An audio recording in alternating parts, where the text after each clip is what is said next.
বলবে কার্তিক ঘোষ। ভালো মেয়ে ঠিক কাকে বলে জানো? ভালো ছেলে মানে কি? তুমিও বলবে সহজ প্রশ্ন, মাপকাঠি একটি।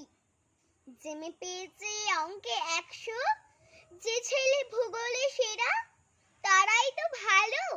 সবাই বলছে হীরের টুকরো এরা। কাগজে ওদের ছবি ছাপা হয়, টিভিতে দেখায় মুখ।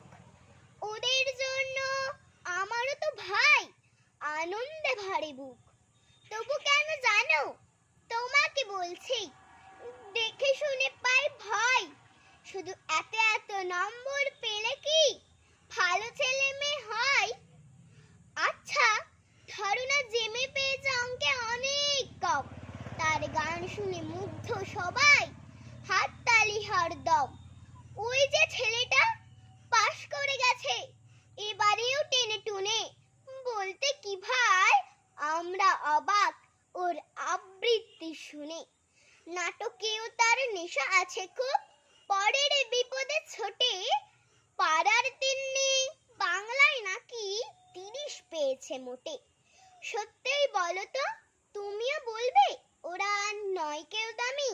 চাই যে অনেক ইঞ্জিনিয়ার, চাই আরো ডাক্তার, পাশাপাশি চাই শিল্পী, খেলুড়ে, স্নেহময়ী সিস্টার। পরের দুঃখে কাতর যে মেয়ে মুক্তি করেছে কালো, কম নম্বর পেয়েছে বলে কি বলবে না ওকে ভালো? অভাবের টানে কলেজে পড়েনি, ছোট দরমার বাড়ি, কিন্তু ছেলেটা বাবা মাকে দেখে, ভাড়াতে চালায় গাড়ি। তাই বলছে কি শুধু নম্বরে হয় নাকি মাপকাঠি? ভালো ছেলে মেয়ে বলতে কি ভাই, মানুষ চাইছি খাঁটি। নমস্কার।